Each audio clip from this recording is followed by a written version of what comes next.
गर्जना नारी पर सभी बहनों का स्वागत है। आज देखिए मेरा स्पेशल टॉपिक है जिन बहनों की उम्र 45 साल से ऊपर हो गई है। और आपको पता है कि 45 साल के बाद महिलाओं में मोनोपोज के लक्षण दिखाई देने लगते हैं और उस समय शरीर में बहुत अधिक परिवर्तन आता है। तो कई बार उसमें क्या होता है कि हमें किन चीज़ों का ध्यान रखना चाहिए। हम क्या करते हैं कि परिवार के चक्कर में लगे रहते हैं और हम अपनी तरफ ध्यान ही नहीं देते।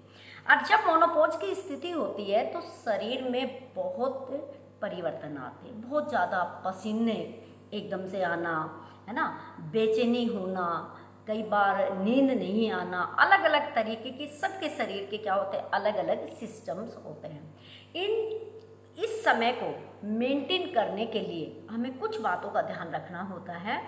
जो इस दौर से गुजर चुके वो इस चीज़ को बड़े आसानी से जानते हैं। तो देखिए सबसे ज़्यादा ज़रूरी यह होता है कि जो चीज़ें शरीर में वायु को बढ़ाती है उस चीज़ को हमें धीरे धीरे क्या करना है, छोड़ना है। जैसे हम लोग छोले, राजमा है, इन चीज़ों का इस्तेमाल अगर कभी करना है तो दिन में करें, रात के टाइम इनका इस्तेमाल ना करें। एक तो इसको हमें एक तरफ करना है। अच्छा, फिर मोनोपोज के बाद और उसके दौरान शरीर में कैल्शियम बनना धीरे धीरे धीरे धीरे क्या हो जाता, बंद हो जाता है। तो कैल्शियम की मात्रा कम हो जाती है। तो हमें कैल्शियम के लिए दूध, दही और सोयाबीन इनका इस्तेमाल करना चाहिए। और एक सबसे अच्छा तरीका है प्राकृतिक है जो है, अगर आप मीठे नीम के कुछ पत्ते लेकर पीस के चटनी बनाकर अगर खाते हैं तो कैल्शियम क्या होता है, उससे भी हमारा मेंटेन हो जाता है।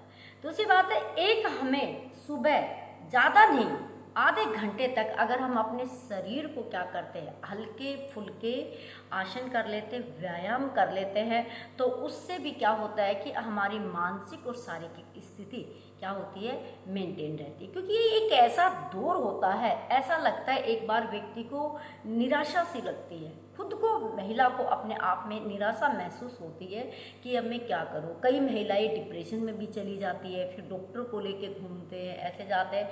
तो सबसे पहले तो हमें ये भी स्वीकार करना होगा कि ये दौर आएगा, ये तो आना ही होता है। कहते हैं एक बार जब किसी बीज को ज़मीन में डाला जाता है तो वो अंकुरित होता है, फिर बड़ा होता है, फसल तैयार होती है, फिर उसको काट लिया जाता है। ये चीज़ें होती है, ये हमारा लाइफ में। अब ये सोचिएगा, अब हम उस अवस्था में आ गए हैं कि हमारे पास बहुत सारे अनुभव हैं और हम अपने अनुभव और दूसरे लोगों को दे सकते हैं, वो इससे क्या कर सकते हैं, फ़ायदा उठा सकते हैं। तो अपने आप को पॉजिटिव एक तो स्टार्ट कीजिए कि कोई भी चीज़ आएगी उसको स्वीकार किया जाएगा।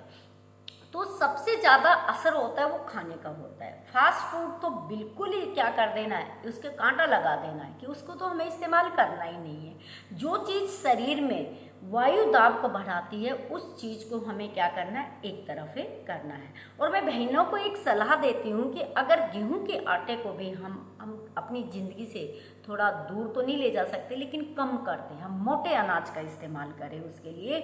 और कोई ज़्यादा परेशान है, जैसे एकदम बहुत तेज़ पसीना आना, बेचैनी होना, और एकदम कई बार दिल पे क्या होता है, वायु का दाब जब ज़्यादा होता है तो ऐसा लगता है अटैक आया, अटैक आया। तो देखिए मैं कहती हूँ कि आप गेहूं को बिल्कुल कुछ समय के लिए बिल्कुल बंद कर दीजिएगा और आप बाजरे को क्या कर सकते हैं, इस्तेमाल कर सकते हैं। तो कहीं कहीं कि बाजरा गर्म होता है, नहीं, बाजरे की तासीर बड़ी ठंडी होती है। अगर हम बाजरे को, आटे को या बाजरे के दलिए को पानी में भिगो के कुछ समय के लिए रख देते हैं, फिर हम क्या करते हैं, उसका ऊपर ऊपर का पानी निकाल देते हैं, फिर उसमें नमक डाल के अगर हम पकाते हैं और हम 10 दिन अगर उसका सेवन करते हैं तो आप खुद अपने शरीर में महसूस करेंगे कि आपको मोनोपोज के दौरान होने वाली समस्याएं एकदम से क्या हो जाती है, ख़त्म हो जाती है। आप बिल्कुल एक्टिव हो जाएंगे, आप बिल्कुल उसी तरह से काम करेंगे जिस तरीके से आप अपने पहले काम में किया करते थे। तो छोटी छोटी चीज़ों का ध्यान रखना। और मेन चीज़ है, सिर्फ पहला पॉइंट ये है कि साइकोलॉजिकल रूप से हमें सिर्फ सकारात्मक सोचना है। दूसरा है कि सिर्फ उन चीज़ों को हमने अपने से दूर करना है जो हमारे शरीर में क्या करती है, एसिडिटी को बढ़ाती है, जो हमारे शरीर के अंदर वायु को क्या करती है, ज़्यादा पैदा करती है। फास्ट फूड को हमें क्या करना, दूर करना है। इसके अलावा कुछ भी नहीं है। और नंबर 1 है, अगर मोनोपोज के दौरान आपने मोटे अनाज का इस्तेमाल किया तो जितने भी शारीरिक चेंजेस आते समय जो परेशानी होती है वो क्या हो सकती है, खत्म हो सकती है। एक और है जो मैं अपने अनुभव के आधार पर कहती हूँ, आप हमारा ध्यान सिर्फ इसी तरफ नहीं होना चाहिए कि मेरे शरीर में क्या हो रहा है, अब मेरी वैल्यू क्या रहेगी, मैं क्या रहूँगी। इन सारी चीज़ों को अगर आप एक तरफ छोड़ देते हैं और आप सिर्फ यही ध्यान रखें, पॉजिटिव सोचिए, कुछ नया कर लीजिएगा। नए करने के लिए क्या है, आप कोई भी क्रिएटिविटी कर सकते हैं, आप यूट्यूब पे चैनल बना सकते हैं, आप स्टोरियाँ पढ़ सकते हैं, आप कुकिंग का शौक पाल सकते हैं, आप घर को डेकोरेशन का कर सकते हैं, आप कोई भी नई चीज़ क्या कर सकते हैं, सीख सकते हैं। तो आपका ध्यान वहाँ से हट जाएगा, अपने काम में लग जाएगा। तो जो आपके शरीर में चेंजेस जो आ रहे हैं, आप उससे प्रति आप निराश नहीं होंगे। तो अपनी ज़िंदगी को एक्टिव बनाइएगा, अपनी ज़िंदगी को मजबूत बनाएगा और दुनिया के लिए काम आए इस तरह का कुछ काम कीजिएगा। तो आपको आपके होने वाले परिवर्तनों के बारे में आपका ध्यान नहीं जाएगा और नकारात्मकता जो है, एक डिप्रेशन की जो स्थिति है महिला में, वो नहीं रहेगी। सबसे पहले आप स्वस्थ रहिएगा, व्यस्त रहिएगा, मस्त रहिएगा। गर्जना नारी चैनल पर बार बार आप आते रहिएगा। Thanks for watching.